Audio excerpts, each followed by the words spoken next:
Hi, and welcome to Origin of Concepts.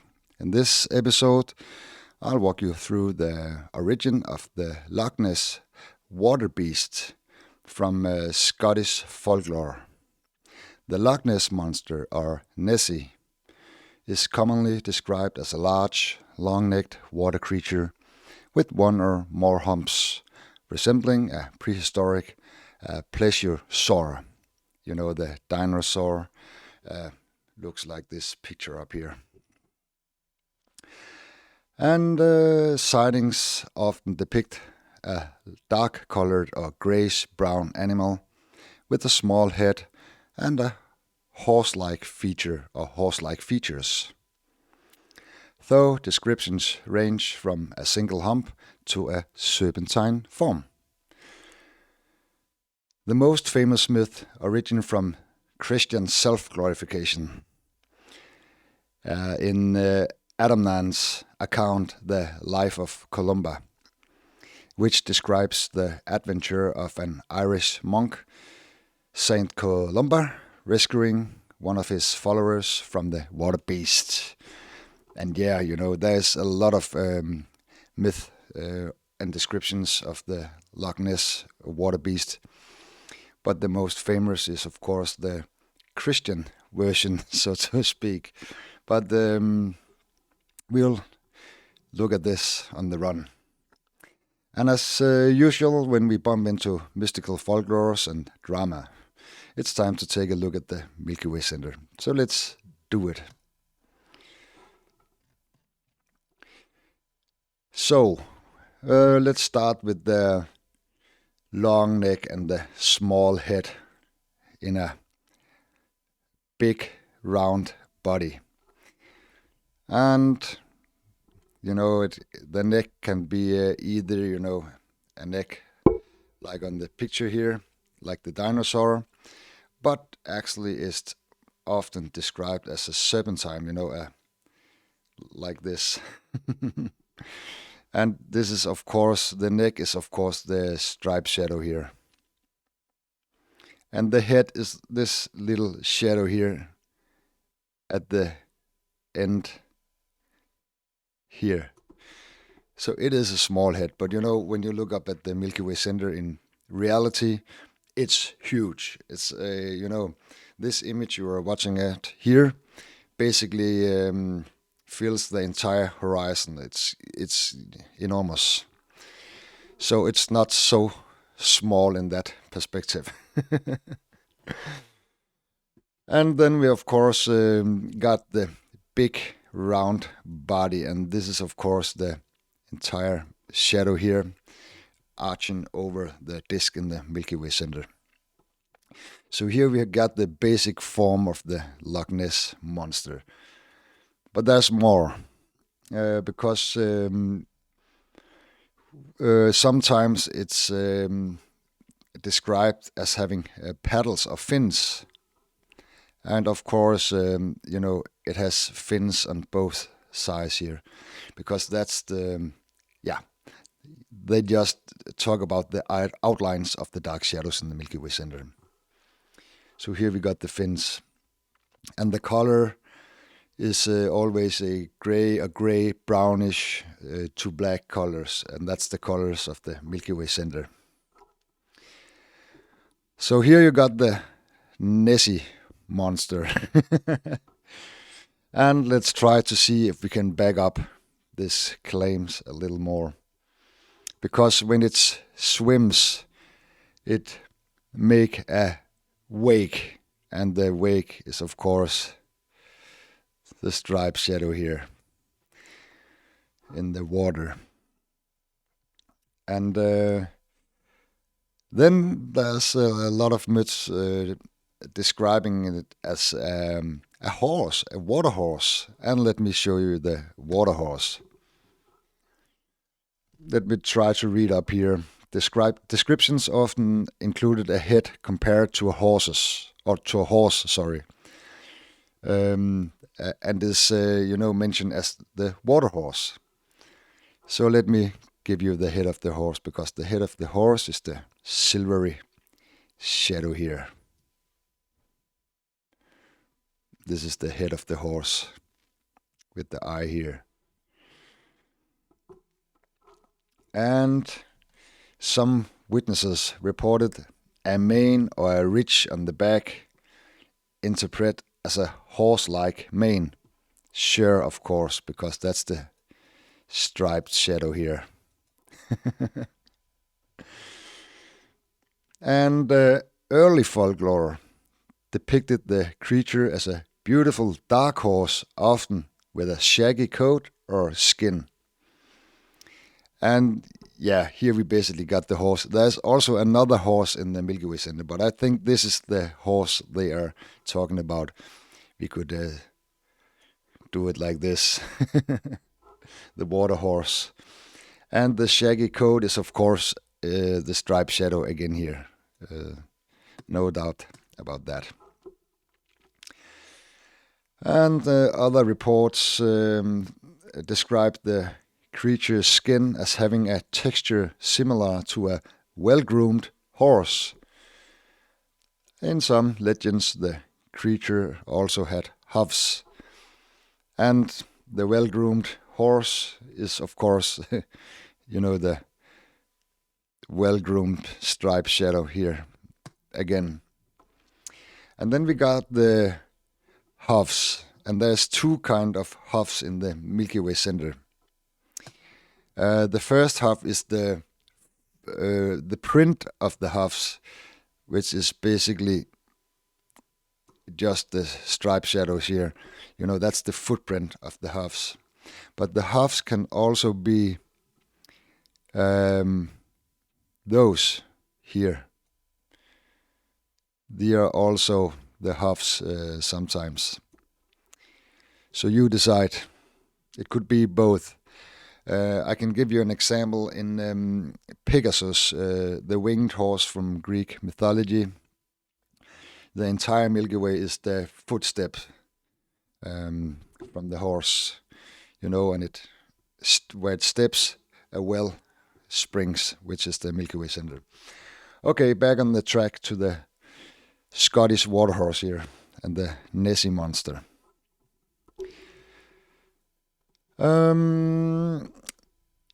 Yeah, and here it comes, because in there's something called or named the April 1932 sighting, which started all the hysteria about the a monster in the Loch Ness. And in April 1932, a year before the modern Nessie hysteria began, Lieutenant Colonel P.M. Fordes reported seeing an enormous shaggy creature near the loch. He described it as having the gait of an elephant, a hump on its back, a small head on a long neck, and look like a crossing between a very large horse and a camel. Oh, that's many things, but let's try to see if we can find them. And to finish this note off here, these horse-like features were prominent in the pre-1933 sightings and folklore, which often intended to warn people, especially children, away from the loch, so they didn't drown when the adults wasn't there to look after them. Okay, but let's try to see what Lieutenant P.M. Fordes saw near the lake, in the sky, of course. The outline of an elephant. The silvery shadow here is famous to play the role as the elephant in the sky. And here you got the white part here is always the white tooth of the elephant. So here you got the elephant. And then you got the hump of its back, which is of course the striped shadow here. That's always the hump on the back. And we got a small head, and the long is the same as I showed you before. The long neck here. If you look at the Milky Way, it looks like a long neck coming out of the body, so to speak. And then it looks like a cross between a very large horse and a camel. And the camel is, of course, the entire Milky Way here. And the horse head here. So here you got that story. Okay. So let me draw up Nessie here quick.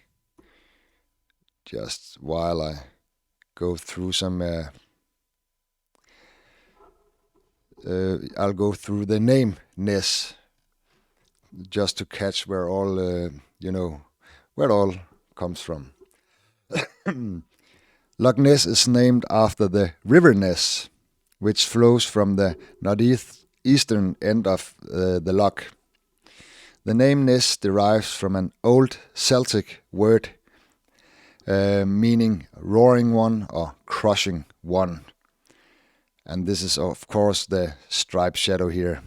This is always the river in the sky, which is used to name give, floods and rivers and towns and cities and stuff like that all over the world. And this means the roaring one or rushing one, associated with the legend of the goddess Byra, or and Byra is, a Celtic woman, a mother, which I'll leave for another story. But she have a maid named Nessa, like a helper or daughter or something, who was transformed into the river because she was. Maybe I make a note here. Yeah, but she has to watch the well doesn't flow over, and then she fall asleep, and the well started to flow over. Let me try to depict it for you here. Here's the well, and the well flowed over in the striped shadow here, and then the mother gets angry, and then she turn her into the river, so she become the river here. The striped shadow in the sky. So this is River Nessie, or Nessa. Let me see here. Byra, the mother. Byra is the mother. And let me start drawing here, because the mother figure is always the silvery shadow here. And she got like the crossed legs.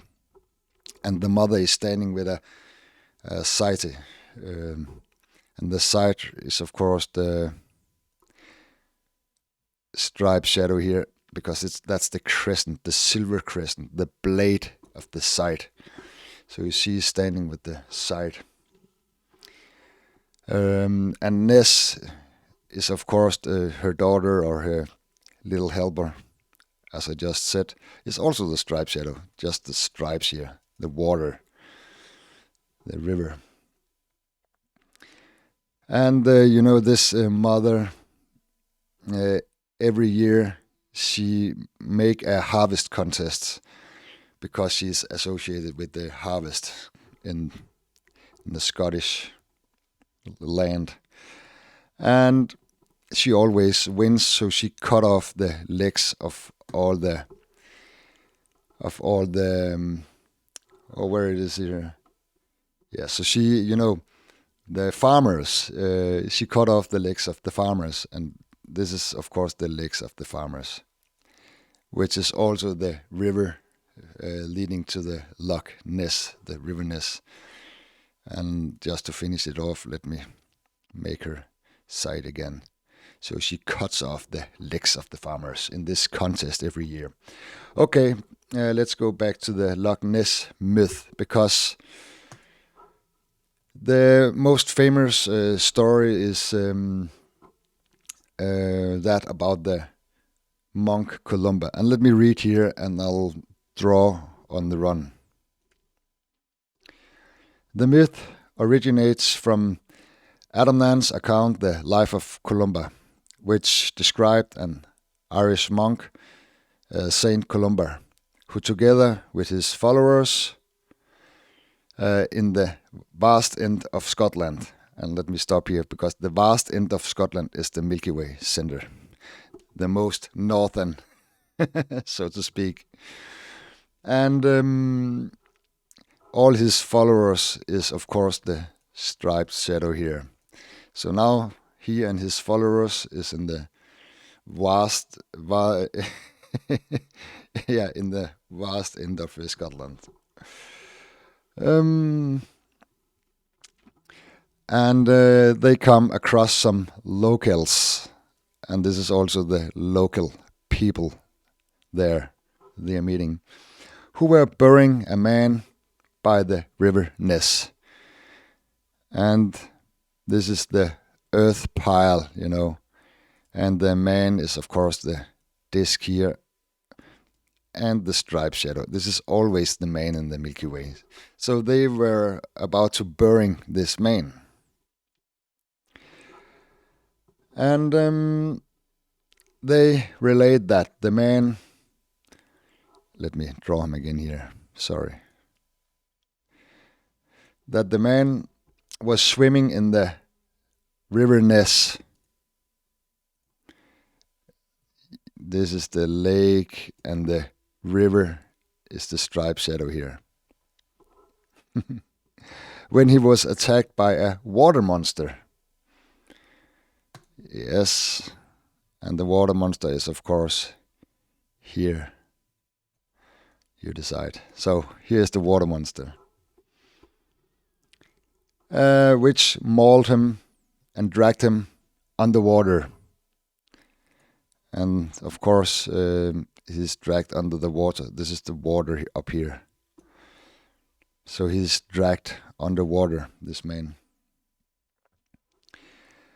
And despite their attempts to rescue him from a boat, so the local guys was trying to rescue the man from a boat. And here's the man.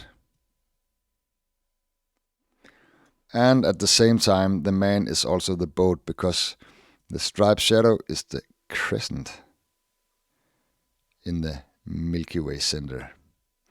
So here you got the boat with the local people rescuing the man in the river Ness.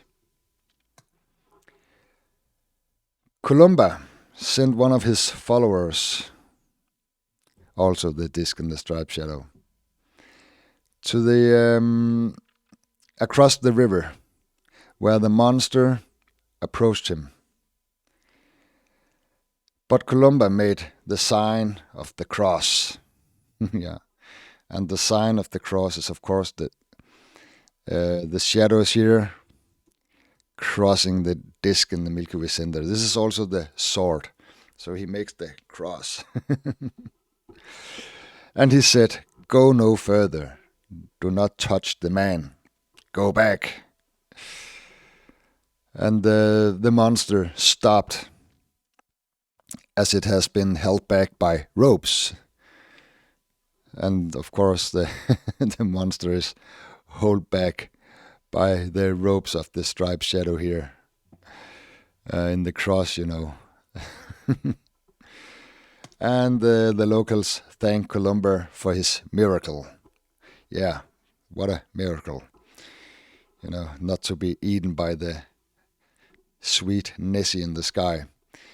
Yeah, that's a good story, and a great example of Christian propaganda to tame the the local pagan people up there. Okay, I think that was all for now. Now you know where to look for little Nessie. And mysterious solved. Okay, thank you for watching, and until next video, take care. Bye.